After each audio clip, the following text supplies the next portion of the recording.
Hello YouTube, welcome to another video. അതെ, നമ്മുടെ കയ്യിൽ 2025 ഡോമിനാർ 250 ആണ് ഇരിക്കുന്നത്. അപ്പോൾ 400ൻ്റെ വീഡിയോ ചെയ്തപ്പോൾ ഒരുപാട് പേര് ചോദിച്ചു, ബ്രോ 250യുടെ വീഡിയോ കൂടി ചെയ്യുമെന്ന് വെച്ചു. സോ ഇതേ ഇരിക്കുന്നത് നമ്മുടെ ലേറ്റസ്റ്റ് മോഡൽ. എന്താണ് മാറ്റങ്ങൾ എന്ന് വെച്ച് കഴിഞ്ഞാൽ, വിഷ്വലി കാണുവാണെങ്കിൽ ഒരു മാറ്റമില്ല, എക്സാക്ട് സെയിം ലുക്കാണ്. ടയർ പ്രൊഫൈലിലായാലും എഞ്ചിനിലായാലും പവർ ഫിഗേഴ്സിലായാലും ഒരു മാറ്റമില്ല.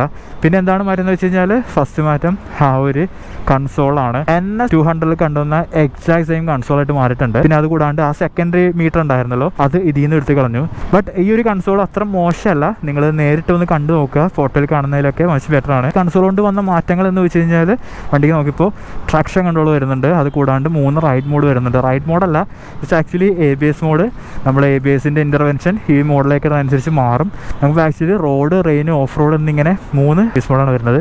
ഓഫ് റോഡ് ആവട്ടെ നമ്മുടെ റിയർ വീല് ചെറുതായിട്ടൊന്ന് സ്പിൻ ചെയ്യാനായിട്ട് ഹെൽപ്പ് ചെയ്യും. റെയിൻ ആവട്ടെ കുറച്ചും കൂടി സെൻസിറ്റീവ് ആയിരിക്കും. റോഡ് ആകുമ്പോഴത്തേക്കും നോർമലായിരിക്കും. അത് കൂടാണ്ട് തന്നെ വണ്ടിക്ക് ട്രക്ഷൻ കൺട്രോൾ വരുന്നുണ്ട്. നമുക്ക് ട്രക്ഷൻ കൺട്രോൾ ഇട്ട് കഴിഞ്ഞാൽ റിയർ വീൽ ഒരുപാട് സ്പിൻ ആവില്ല. സോ നിങ്ങൾ ഓഫ് റോഡൊക്കെ പോവുകയാണെങ്കിൽ ട്രക്ഷൻ കൺട്രോൾ ഓഫ് ചെയ്തിടുക. റിയർ വീലിൻ്റെയും ഫ്രണ്ട് വീലിൻ്റെയും സ്പീഡ് സെൻസർ വെച്ചിട്ടാണ് ഇത് വർക്ക് ചെയ്യുന്നത്. സോ അത് കൂടാണ്ട് വന്ന മാറ്റം എന്ന് വെച്ച് കഴിഞ്ഞാൽ, വണ്ടിയുടെ സ്വിച്ച് ക്യൂബ് ആണ്. നിങ്ങൾക്ക് കാണാൻ പറ്റും NS200 കണ്ടുവന്ന എക്സാക്ട് സെയിം സ്വിച്ച് ഗിയർ ആയിട്ട് മാറിയിട്ടുണ്ട്. നിങ്ങൾക്ക് കാണാൻ പറ്റും ഇവിടെ മോഡ് ബട്ടൺ ഉണ്ട്, ഇവിടെ ഹൈ ബീം ഉണ്ട്, ഇൻഡിക്കേറ്റർ. ഐ തിങ്ക് എന്നെ സംബന്ധിച്ചോളം പ്രീവിയസ് സ്വിച്ച് ക്യൂബ്സ് ആയിരുന്നു മച്ച് ബെറ്റർ.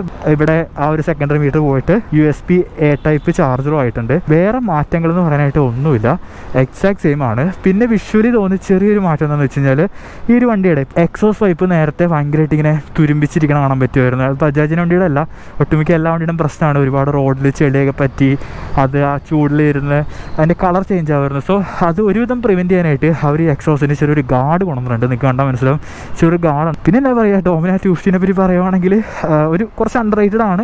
കാരണം ഇതിൻ്റെ ഒരു വെയിറ്റ് ആണ് ഇതിൻ്റെ ഏറ്റവും വലിയൊരു ഡിസഡ്വാൻറ്റേജ്. അതുകൊണ്ട് മാത്രം ആൾക്കാർ പരിഗണിക്കാത്തൊരു വണ്ടിയായിട്ട് എനിക്ക് തോന്നിയിട്ടുണ്ട്. സോ വെയിറ്റ് വരുന്ന ഏകദേശം 180 kgs ആണ്. അത് പിറ്റ് ഹെവിയർ ആണ്. ഒരു 250cc 180 kg എന്ന് പറയുന്നത് കുറച്ച് കൂടുതലാണ്. ഞാൻ എഗ്രി ചെയ്യണം. അത് കൂടാണ്ട് തന്നെ വണ്ടി കുറച്ചൊന്ന് വീൽ ബേസ് കൂടുതലാണ് കമ്പയർ ടു നോർമൽ 250. സ്വിംഗാം ആണ്. സ്വിംഗാം നിങ്ങൾക്ക് കണ്ടെത്താൻ മനസ്സിലാവും, ഒരു അലുമിനിയം സ്വിംഗാം അല്ല, ബോക്സ് സ്വിംഗാം ആണ് വരുന്നത്. എനിവേ ഞാൻ ജസ്റ്റ് ഫ്രണ്ടിൽ നിന്ന് ഒന്ന് പറഞ്ഞു തരാം, ഇൻ കേസ് അറിയാത്തവർക്ക് വേണ്ടിയിട്ട്. അപ്പോൾ ഹെഡ് നോക്കുകയാണെങ്കിൽ ഡോമിനാർ 400ൻ്റെ എക്സാക്ട് സെയിം ഹെഡാണ്. ഒരു വ്യത്യാസം എന്ന് വെച്ച് കഴിഞ്ഞാൽ, പഴയ ഡോമിനാറിൻ്റെ വിൻഷീൽഡാണ് ഇത് കൊടുത്തേക്കുന്നത്. ന്യൂ ജെൻ ഡോമിനാർ നമുക്ക് ആ ഒരു ടൂറിങ് വിൻഷീൽഡാണ് വരുന്നത്. നമുക്ക് ഡോമിനാർ 400 വരുന്ന എല്ലാ ആക്സസറീസും ഈ വണ്ടിയിൽ കയറ്റാം കേട്ടോ. ആഫ്റ്റർ മാർക്കറ്റ് കാണുന്ന ഡോമിനാർ 400 ആക്സസറി ആണെങ്കിലും നമുക്ക് ഇതിൽ കമ്പാറ്റബിൾ ആണ്, എന്ത് വേണമെങ്കിൽ കയറ്റാം. ഓൾറൈറ്റ്, നമുക്ക് ആ ഒരു ഷോർട്ട് പ്രൈസിൽ കാണാം. പിന്നെ ഫോർക്കിൽ ചെറിയൊരു വ്യത്യാസമുണ്ട്. ഇത് ആക്ച്വലി 37mm ഫോർക്കാണ്. നമ്മുടെ ഡോമിനാർ 400 പോലെ 43 അല്ല. ഇതെന്ന് പറയുന്നത് നിങ്ങൾ കേട്ട് കാണും, ഈ ഒരു ഇന്നർ ട്യൂബിൻ്റെ വണ്ണാണ്. നിങ്ങൾ ഇത് മാറ്റി നോക്കി കഴിഞ്ഞാൽ കുറച്ചും കൂടി ചെറിയ ഇന്നർ ട്യൂബാണ് വരുന്നത്. പുറമേ ഉള്ള ഔട്ടർ ട്യൂബ് കുറച്ച് വലുതായിട്ട് തോന്നുമെങ്കിലും ഇന്നർ ട്യൂബ് 37mm ആണ്. കോസ്റ്റ് കുറയ്ക്കാനാണ്. അത് കൂടാണ്ട് തന്നെ ചെറിയ ഫോർക്കാൻ്റെ ഒരു ഗുണം കുറച്ചും കൂടി ഫ്ലിക്കബിൾ ആയിരിക്കും. ഹാൻഡ്ലിംഗ് കുറച്ചൊന്ന് ബെറ്റർ ആയിരിക്കും. 15 അലൈസ് ആണ്, പക്ഷേ മെഷീൻ കെട്ടില്ല. കോസ്റ്റ് കുറയ്ക്കാനാണ്. 100 സെക്ഷൻ ഫ്രണ്ട് ടയറും ബാക്കിൽ 130 സെക്ഷൻ ടയറാണ് വരുന്നത്. അഗൈൻ ബാക്കിലെ വീലിൻ്റെ വിട്ട് വ്യത്യാസം ഉണ്ടായി. അപ്പോൾ കുറച്ചും കൂടി തിന്നറായിട്ടുള്ള വീൽസ് ആണ്. ഇത് ജസ്റ്റ് ആ എക്സാക്ട് സെയിം വീൽ എടുത്തിട്ട് ബ്ലാക്ക് അടിച്ചേക്കല്ല, വീല് കംപ്ലീറ്റ്ലി ഡിഫറൻ്റ് ആണ്. സംബന്ധിച്ചോളം വേറെ ഡിസപ്പോയിൻമെൻറ്റ് ഫാക്ടർ എന്ന് പറയുന്നത് ഈ ഒരു ടയറാണ്. ഈ വണ്ടിക്ക് ഒരു 140 എങ്കിലും കൊടുക്കാറുണ്ട്. കാരണം എല്ലാ വണ്ടിക്കും പാറസ്റ്റ് കൊണ്ടർ 140 ആയി, പുതിയ NS400C 150 ആയി. സോ എല്ലാത്തിനും ബെറ്റർ ടയർസ് കൊടുക്കുമ്പോൾ ഇത് ബജാജ് ഭയങ്കര ഡിസപ്പോയിൻറ്റ് ചെയ്തു. 130 തന്നെ നിൽക്കുകയാണ്. ഇപ്പുറത്തേക്ക് വരുവാണെങ്കിൽ നമുക്ക് കാണാൻ പറ്റും ഒരു 300mm ഡിസ്ക് കാണാം. കമ്പയർ ടു ഡോമിനാർ 400 കുറച്ചും കൂടി ചെറിയ ഡിസ്ക് ആണ്. ബൈബ്രയുടെ റേഡിയൽ മൗണ്ട് കാലിപ്പർ കൊടുത്തു, വിച്ച് ഈസ് റിയലി നൈസ്. എന്ന് ആലോചിക്കുക, NS400Cക്ക് പോലും നമുക്ക് ആക്സിയൽ മൗണ്ട് വരുന്നത്. ബട്ട് 250ക്ക് ഏകദേശം സെയിം പ്രൈസ് ആണ്. ബട്ട് നമുക്ക് ഇതിൻ്റെ റേഡിയൽ മൗണ്ട് കാലിപ്പർ വരുന്നുണ്ട്. ഓൾറൈറ്റ്, 249cc DOIC ശ്രദ്ധിക്കുക. പുതിയ ഡ്യൂക്ക് 250ക്ക് SOIC വരുന്നത്. ഇത് പഴയ ജെൻ ഡ്യൂക്ക് 250യുടെ അതേ എഞ്ചിനാണ്. പവർ ഒന്ന് റെഡ്യൂസ് ചെയ്തിട്ടുണ്ട്. ഏകദേശം 26-27 VSP എങ്ങാണ്ടാണ്. ഏകദേശം 8500 RPM. So വലിപ്പിച്ചെടുക്കണം.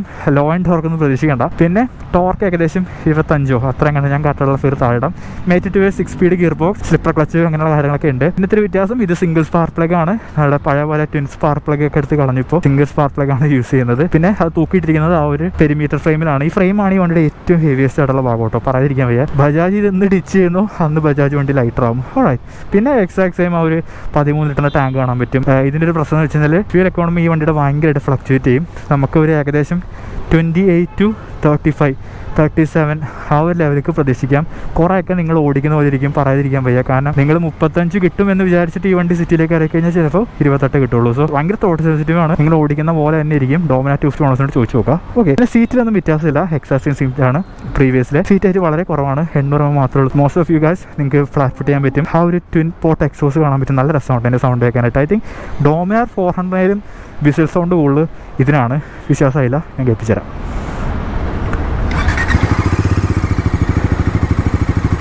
Listen to that noise. Whistle sound കൂടുതലാണ്, പക്ഷേ 400 അത്ര ബേസർ അല്ല. പയ്യെ ഒന്ന് കൈ കൊടുത്ത് കാണിച്ചാലേ. ഓ, സോ റിഫൈൻഡ്.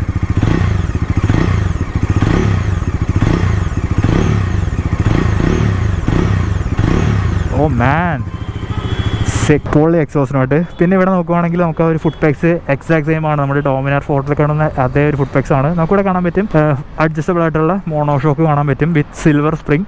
അത് ഞാൻ ആദ്യമായിട്ടാണ് നോട്ടീസ് ചെയ്യുന്ന. വണ്ടിക്ക് സിൽവർ സ്പ്രിംഗ് വരുന്നത്. പിന്നെ ബാക്കിൽ ഞാൻ പറഞ്ഞ പോലെ ബോക്സർ സ്പ്രിംഗാണ്. 230 ഒരു ഡിസ്ക് കാണാൻ പറ്റും. വണ്ടിക്ക് ഇപ്പോഴും ബ്രെംബോന്റെ ബ്രേക്സ് ആണ് വരുന്നത്. സോറി, വൈബ്രയുടെ ബ്രേക്സ് ആണ് വരുന്നത്. കാരണം ബജാജ് ഇപ്പോൾ ഒട്ടുമിക്ക വണ്ടിയിലും ഗ്രമേക്കിലേക്ക് മാറുന്നുണ്ട്. സോ ഇതിന് ഇപ്പോഴും വൈബ്രയുടെ ബ്രേക്സ് ആണ്. പിന്നെ ബാക്ക് ഭയങ്കര മെലിഞ്ഞിരിക്കുന്നതായിട്ട് തോന്നുന്നുണ്ട് കേട്ടോ. ആ ഒരു 130 സെക്ഷൻ ടയർ ഇട്ടിട്ട്. പിന്നെ റിയർ പീസ് ഒന്നും വലിയ വ്യത്യാസമൊന്നുമില്ല. എക്സാക്ട് സെയിം ആണ്. നമുക്ക് LED ഇൻഡിക്കേറ്റർ കാണാനായിട്ട് പറ്റും. അവർ നിറഞ്ഞിരിക്കുന്ന സാരി കാർഡ് കാണാം. ആ ഒരു സ്ലിപ്പർ ക്ലച്ചോട് കൂടിയിട്ടുള്ള ഗിയർ ബോക്സ്. ക്ലച്ച് ഫുള്ളൊക്കെ വളരെ ലൈറ്റ് ആണ് കേട്ടോ. ഞാൻ ജസ്റ്റ് ഒന്ന് കയറി കാണിച്ചു തരാം. കയറിയിരിക്കുകയാണെങ്കിൽ ഞാൻ പറഞ്ഞു സീറ്റായിട്ട് എന്നെ സംബന്ധിച്ചോളം എനിക്ക് ഫ്ലാറ്റ് ഫുട്ടാണ്. എൻ്റെ ഹൈറ്റ് എന്ന് പറയുന്നത് 5.9 അടുത്താണ്. ഹാൻഡിൽ ബാർ പൊസിഷനൊക്കെ പോയി കഴിഞ്ഞാൽ ഡോമിനാർ 400 എക്സാക്റ്റ് ആണ്. നമുക്ക് അത്യാവശ്യം നല്ല കംഫർട്ടബിൾ ഇരിക്കാൻ പറ്റും. വളരെ വൈഡ് ആയിട്ടുള്ള ഹാൻഡിലാണ് കേട്ടോ. പറയാതിരിക്കാൻ പറ്റുക, നല്ല വൈഡ് ആയിട്ടുള്ള ഹാൻഡിലാണ്. ആ ഡോമിനാർ 400 കാണുന്ന എക്സാക്ട് സെയിം അലുമിനിയം ഹാൻഡോട് കൂടിയുള്ള മിറേഴ്സ് ആണ് ഇതിൽ യൂസ് ചെയ്യുന്നത്. യൂസ് ഞാൻ പറഞ്ഞു NS200 എക്സാക്റ്റ് ആണ്. എന്തിനത് യൂസ് ചെയ്യുന്നത് എനിക്ക് അറിയാൻ പാടില്ല. ഇതിന് കോഷൻ ലാമ്പ് കൊടുത്തില്ല, വിച്ച് ഇസ് ഷെയിം. കൊടുക്കായിരുന്നു. കൺസോൾ പഴയത് വെച്ച് നോക്കുമ്പോഴത്തേക്കും റീഡ് ഔട്ട് ഒക്കെ കുറച്ചും കൂടി ബെറ്റർ ആണ്. കുറച്ചും കൂടി വലുതാണ്. നിങ്ങൾക്ക് കണ്ടെത്താൻ മനസ്സിലാവും. നല്ല രസമുണ്ട് കാണാനായിട്ട്. പിക്സൽ ക്വാളിറ്റി ഒക്കെ നല്ല രസമുണ്ട് കമ്പയർഡ് ടു പ്രീവിയസ്. നല്ല ക്രിസ്റ്റൽ ക്ലിയർ ആണ്. ആക്ച്വലി ഡിസപ്പോയിൻമെന്റ് എന്ന് പറഞ്ഞാൽ നമ്മളിത് ഓഫ് ചെയ്യുമ്പോഴത്തേക്കും ഇത്രയും വലിയ ഡിസ്പ്ലേ ഉണ്ട്, പക്ഷേ ആകെ ഇത്ര ഇൻഫർമേഷൻ കാണിക്കുള്ളൂ. നമുക്ക് ഇതിനകത്ത് ടേൺ ബൈ ടേൺ നാവിഗേഷൻ വരുന്നുണ്ട്. ഇൻസ്റ്റന്റ് ഫ്യൂൽ എക്കോണമി വരുന്നുണ്ട്. ആവറേജ് ഫ്യൂൽ എക്കോണമി, ഡിസ്റ്റൻസ്, എത്ര കിലോമീറ്റർ ഈ ഒരു പെട്രോൾ വെച്ചിട്ട് ഉള്ളൂ എന്ന് കാണിക്കുന്നുണ്ട്. അങ്ങനെയുള്ള എല്ലാ ഡീറ്റെയിൽസ് ഒരു കാണിക്കുന്നുണ്ട്. നിങ്ങൾക്ക് ഈ വണ്ടി മോഡ് മാറ്റണമെന്നുണ്ടെങ്കിൽ വണ്ടി എൻജിൻ വീൽ സ്വിച്ച് ഓൺ ആക്കുക. എന്നിട്ട് ഇതിൽ ഡബിൾ ടാപ്പ് ചെയ്ത് കഴിഞ്ഞാൽ കണ്ടോ റോഡായി. വീണ്ടും മാറ്റി കഴിഞ്ഞാൽ റെയിനായി. എന്നിട്ട് പ്രസ് ചെയ്യണം. ഡബിൾ ടാപ്പ് ചെയ്യുക, പ്രസ് ചെയ്യുക. സോ ഇങ്ങനെയാണ് നമ്മൾ ഈ വണ്ടിയിൽ മോഡ് മാറ്റുന്നത്. പിന്നെ വെയിറ്റ് ഫീൽ ചെയ്യുന്നത് വെച്ച് കഴിഞ്ഞാൽ ഇങ്ങനെ സ്റ്റാൻഡ് സ്റ്റിലൊക്കെ ഇടുമ്പോഴത്തേക്കും ശരിക്കും ഒരു ഹെവി ആയിട്ടുള്ള വണ്ടിയായിട്ട് തന്നെ തോന്നും. അത്യാവശ്യം ഫിസിക്കില്ലാത്ത ഒരാളാണെങ്കിൽ ഉന്തിത്തള്ളി കൊണ്ട് നടക്കാൻ കുറച്ചൊന്നും ബുദ്ധിമുട്ടാകും. സോ നമുക്ക് ഈ വണ്ടി വേണമെങ്കിൽ വെറും 25,000 രൂപ കൊടുത്തിട്ട് ഇവിടെ നിന്ന് ഇറക്കാൻ പറ്റും. ഫിനാൻസ് ഡീറ്റെയിൽസ് കൂടുതൽ അറിയണമെന്നുണ്ടെങ്കിൽ ഞാൻ ഇവരുടെ ഫോൺ നമ്പേഴ്സ് ഇവിടെ കൊടുത്തേക്കാം. സോ നിങ്ങൾ ഇൻട്രസ്റ്റഡ് ആണെങ്കിൽ നിങ്ങൾ വെളംകുളത്തുള്ള പോപ്പുലർ ബജാജിൽ ഒന്ന് കോൺടാക്ട് ചെയ്ത് നോക്കുക. നമുക്കിതിന് പ്രൈസ് വരുന്നത് ഏകദേശം 2.5 lakhന് അടുത്താണ്. നമുക്കിതിന് പ്രൈസ് ആയി വന്നിട്ടുണ്ട്. ഏകദേശം 7,000 രൂപയോളം അധികം കൂടിയിട്ടുണ്ട് കമ്പയർ ടു പ്രീവിയസ്. ഇത് എങ്ങനെയുള്ളവർ എടുക്കണമെന്ന് എന്നോട് ചോദിച്ചു കഴിഞ്ഞാൽ നിങ്ങൾ RS200 നോക്കുന്നുണ്ടെങ്കിൽ ഈ വണ്ടിയും കൂടെ ഒന്ന് നോക്കുക. കാരണം RS200 നിസ്സാര 5,000 രൂപ എന്ത് കൂടുതലുള്ളൂ. അതുകൂടാണ്ട് NS400C നോക്കുന്നുള്ളവർക്കും ഈ വണ്ടി നോക്കാം. നിങ്ങൾക്ക് ഇത്രയും പവർ വേണ്ട, കുറച്ചൊന്ന് മൈലേജ് വേണം, എന്നാൽ നിങ്ങളുടെ ബഡ്ജറ്റ് ആ ഒരു 2.5 ആണെന്നുണ്ടെങ്കിൽ ഈ ഒരു വണ്ടി നോക്കാം എന്നാണ്. ഗായ്സ്, ഷോർട്ട് റൈഡ് എടുത്ത് നോക്കാം. ഒരു ഫീൽ കിട്ടാനാണ്. ഞാൻ കഴിഞ്ഞ വീഡിയോയിലും പറഞ്ഞ പോലെ തന്നെ ഇതും ഒരു ഇൻഡെപ്ത് റിവ്യൂ ഒന്നുമല്ല. ജസ്റ്റ് റിഫൈൻമെൻറ്റ് ലെവൽസ് നോക്കാം. ബജാജ് ഡോമിനാർ നിങ്ങൾക്ക് അറിയില്ലെങ്കിൽ വളരെ റിഫൈൻഡ് ആണ് കേട്ടോ ഈ സാധനം എന്ന് പറയുന്നത്. ഒടുക്കത്തെ റിഫൈൻഡ് ആണ്. ഓടിച്ചിട്ടുള്ളവർക്ക് അറിയാം. Oh man, the whistle note man. Oh, clutch ഒരു രക്ഷയില്ല അവനെ. ക്ലച്ച് ഭയങ്കര ഈസിയർ ഫുള്ളാണ് കേട്ടോ. ഓ മാൻ,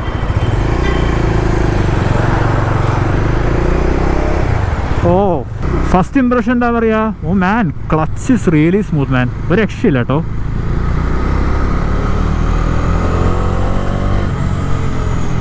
ഓ, it's so refined. Gear box കാണാം. ഗിയർ ബോക്സ് അഗൈൻ വളരെ സ്മൂത്താണ്.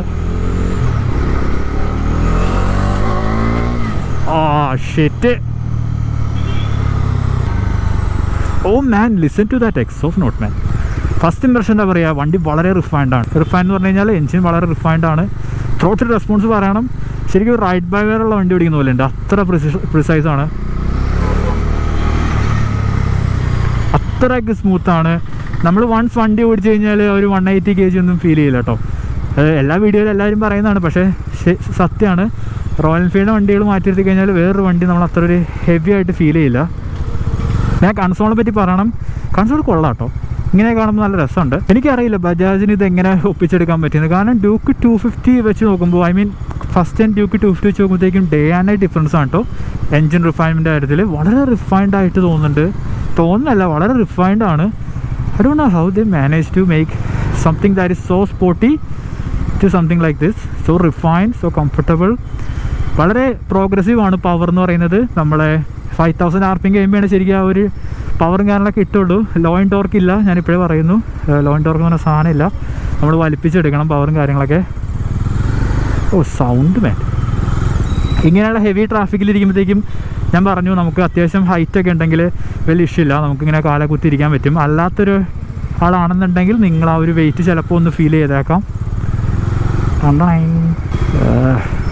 പിന്നെ ഹീറ്റിംഗ് വല്ലതും ഉണ്ടോയെന്ന് വെച്ച് കഴിഞ്ഞാൽ ഞാനിപ്പോൾ എടുത്തോളൂ. സോ കോൾ ടയേഴ്സാണ്, ബാമല്ലാത്ത എഞ്ചിനാണ്. ഞാൻ പറഞ്ഞില്ല ആ ഒരു 37mm ഫോർക്ക് ഒന്നുകൂടി ഫ്രണ്ട് ഭയങ്കര ഫ്ലിക്കബിളാണ് കേട്ടോ കമ്പയർഡ് ടു നോക്കി എൻ്റെ അമ്മോ compared to Dominar 400. Front end feels a lot more ഫ്ലിക്കബിൾ.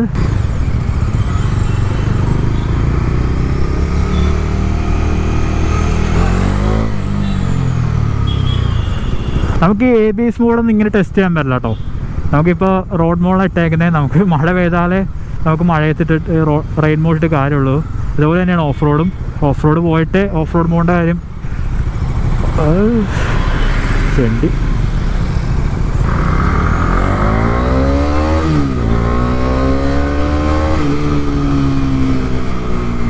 ഭയങ്കര ബിഗിനർ ഫ്രണ്ട്ലി ആണ് കേട്ടോ വണ്ടി, പറയാതിരിക്കാൻ വയ്യ. ഞാനിപ്പോൾ കൊടുത്ത ആക്സിലറേഷൻ എനിക്ക് മനസ്സിലായി. വണ്ടി ഒരുപാട് ഇങ്ങനെ ചാടി എറിയുന്ന പോലത്തെ ഇതൊന്നുമില്ല. Oh shit.